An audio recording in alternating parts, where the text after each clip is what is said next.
Every NBA draft class has that one name, the can't miss, the chosen one. In 2023, it was Victor Wembanyama. In 2025, Cooper Flagg already owns the spotlight.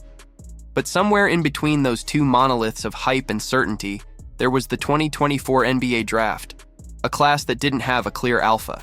No Wemby, no Flagg, just question marks, inconsistency, and doubt. And like 2013, the year the Cavaliers famously picked Anthony Bennett first overall, only to see him out of the league in under 3 years, 2024 had scouts and executives scrambling. But just like that 2013 draft had its hidden gem in a skinny kid from Greece named Giannis Antetokounmpo, the 2024 class might have quietly birthed a future superstar as well. A player who wasn't some mystery man from overseas. A player everyone already knew. They just forgot. That player is Matas Buzelis, a 6'10 forward with handle, range, bounce, and a burning chip on his shoulder the size of Chicago. Because that's where he's from. And in the lead up to the draft, there was a time when he was considered the guy, the #1 prospect. The name in bold at the top of every scout's board. But when the lights came on and the picks rolled out, 10 teams looked elsewhere. 10 franchises passed on what now looks like a future all-star. And Buzelis, he noticed. He remembered. He internalized every bit of it. But to understand how we got here, we need to rewind. Matas Buzelis didn't come out of nowhere. He's not a late bloomer or an accidental phenom. Basketball is in his blood. His father played pro ball in Lithuania. His mother, too, once considered one of the brightest talents of her generation, donning the Lithuanian national jersey as a youth. His maternal grandfather was a pro and a coach. His paternal grandfather, a legend. Petras Buzelis, a 6-time Lithuanian champion and the captain of Žalgiris Kaunas, the most storied club in the country. This isn't just a kid with a dream. This is lineage. But Matas wasn't born in Lithuania. His family immigrated to the US in the early 2000s, settling in Chicago, where he was born and raised. And even though basketball ran in his veins, it wasn't his first love. As a kid, he was a swimmer, a gymnast. In fact, at one point, he was the top-ranked under-12 breaststroke swimmer in all of Illinois. But what started as play soon became purpose. Gymnastics gave him balance and core strength. Swimming, endurance, and flexibility. All of it laid the foundation for the freak athlete he would become on the court. When he finally leaned into basketball, he shot up fast, both literally and metaphorically. He was a standout in high school, first catching national attention at Brewster Academy, a New Hampshire powerhouse that produced NBA names like Donovan Mitchell. There, he teamed up with Terrence Clark, another rising star whose life was tragically cut short in a car crash. Together, they dominated.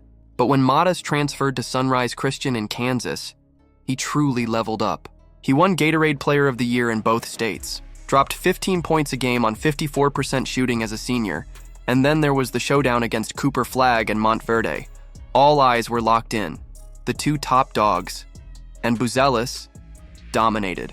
Hit threes, snatched rebounds, swatted Flagg's shot off the glass in a viral clip that looked like LeBron in Game 7 of the 2016 finals.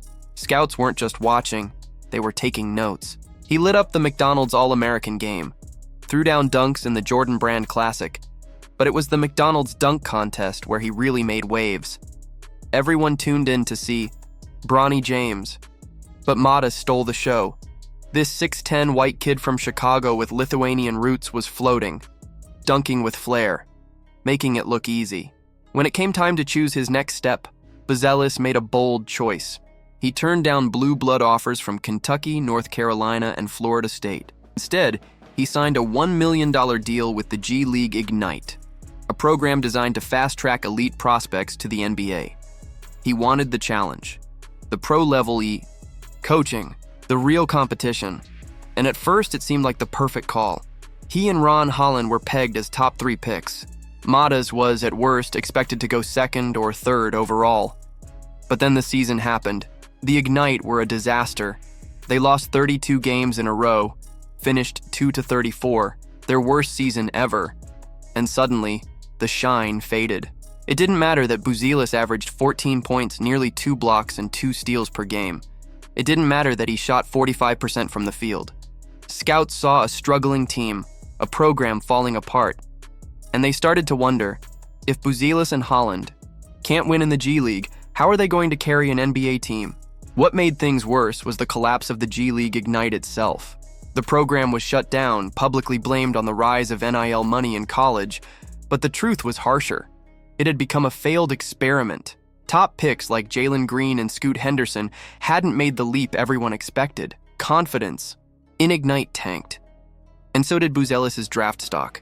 He slipped down mock boards. Some had him outside the top 10, and he took it personally. So much so that he challenged Zachary Rizicher, the eventual #1 pick, to a one-on-one before the draft. Called him out. Said he didn't want that smoke. Fans ate it up. It felt old school, competitive, real. No PR filters. Just raw confidence. Draft night came, and as picks rolled in, Matas waited. Watched. Heard name after name. Till finally, with the 11th pick, the Chicago Bulls made the call.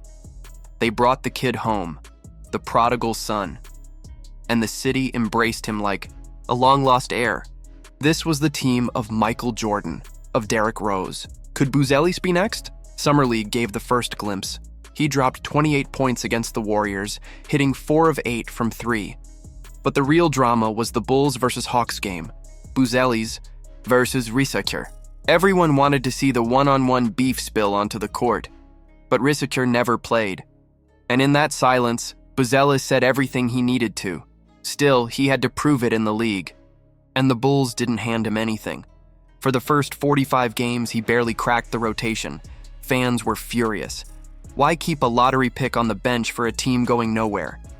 Even Matas sounded off to the media. Frustrated, hungry, ready. Eventually, the Bulls cleared space, trading away DeRozan and Levine, and Matas finally got his shot. The moment he stepped into the starting lineup, he exploded. From 5 points per game to over 13.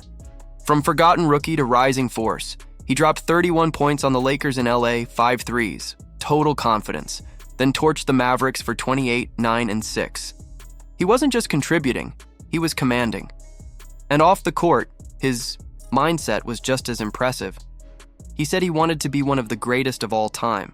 Not shy, not humble bragging, just honest, clear, focused. His rookie numbers don't pop off the page. 8.6 points, 3.5 boards, and assist per game. But post-trade deadline, he looked like a different player. And when you dig deeper, the tools are all there. He's ambidextrous around the rim, can finish with either hand, has a creative handle and moves like a guard despite being nearly 7 feet tall. He shot 36% from 3, after hitting just 26% in the G League. That leap, that work ethic, that's real. And he's not just a shooter. He's got a polished mid-range game, footwork, fadeaways, and the kind of 3-level scoring arsenal that only a handful of rookies ever show.